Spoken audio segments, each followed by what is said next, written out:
Hoje a gente vai mergulhar num texto antigo fascinante que fala sobre luz, sobre um ritual sagrado e sobre uma tribo inteira que foi separada para um propósito muito especial. Tá tudo aqui, no capítulo 8 do livro de Números. Bom, a nossa história começa dentro do antigo santuário de Israel. E a primeira instrução é super visual, bem direta.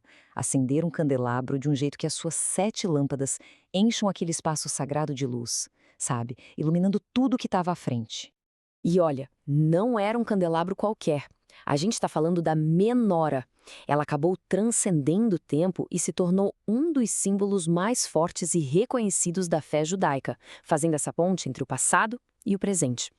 O nosso caminho hoje vai ser esse aqui. A gente começa com a luz no santuário, passa pela consagração dos levitas, tenta entender por que eles foram escolhidos e no final a gente conversa sobre o legado disso tudo.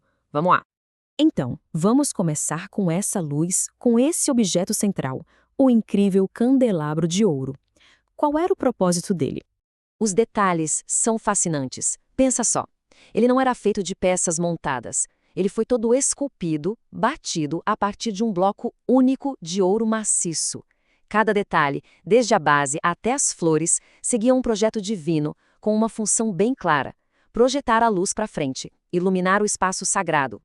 Agora a gente sai um pouco da luz do objeto e vai para as pessoas, porque o capítulo descreve em detalhes uma cerimônia super elaborada para preparar a tribo de Levi para os seus deveres sagrados. Esse processo de consagração acontecia em 3 etapas bem definidas. Primeiro, uma purificação física. Depois, um sacrifício de expiação. E, por último, a apresentação formal deles para toda a comunidade. Essa primeira etapa era uma limpeza completa mesmo. Eles eram borrifados com o que o texto chama de água da expiação. E não parava aí, eles tinham que raspar todo o corpo e lavar as próprias roupas. Era um ato bem externo, mas que simbolizava uma busca por pureza interna. Em seguida, vinha o sacrifício. Eram 2 novilhos. Um era uma oferta pelo pecado, como que reconhecendo a imperfeição humana. O outro era um holocausto, uma oferta que era totalmente queimada. O objetivo era fazer propiciação, ou seja, cobrir, reconciliar os levitas diante de Deus. E aqui tem um detalhe que eu acho sensacional. A comunidade não ficava só assistindo, não.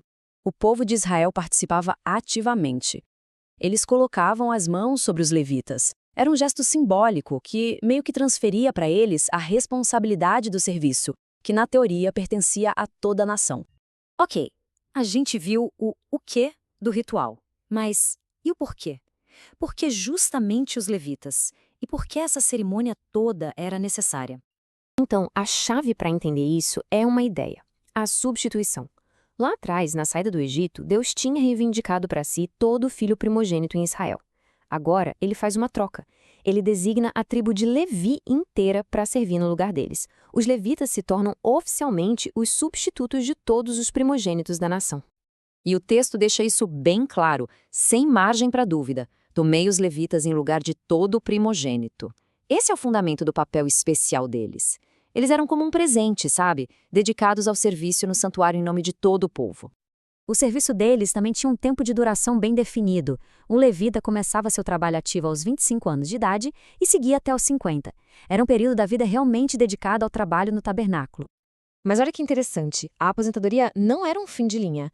Aos 50 anos, eles se retiravam do trabalho mais pesado, mas podiam continuar por perto, servindo como conselheiros, ajudando a geração mais jovem. Era uma aposentadoria honrosa e não um descarte.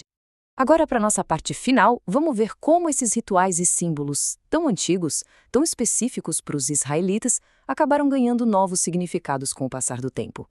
É muito legal ver como a teologia cristã, mais tarde, olhou para trás e releu esses eventos.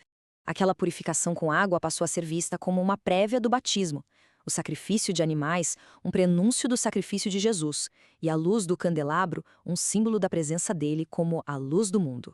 E essa conexão com o batismo fica super explícita, né? A instrução de Pedro, lá no livro de Atos, arrependam-se e sejam batizados, parece ecoar diretamente esses rituais dos levitas, juntando os temas de arrependimento, purificação e perdão. E assim, a história de um candelabro de ouro e da consagração de uma tribo antiga acaba nos deixando com uma pergunta que ecoa até hoje.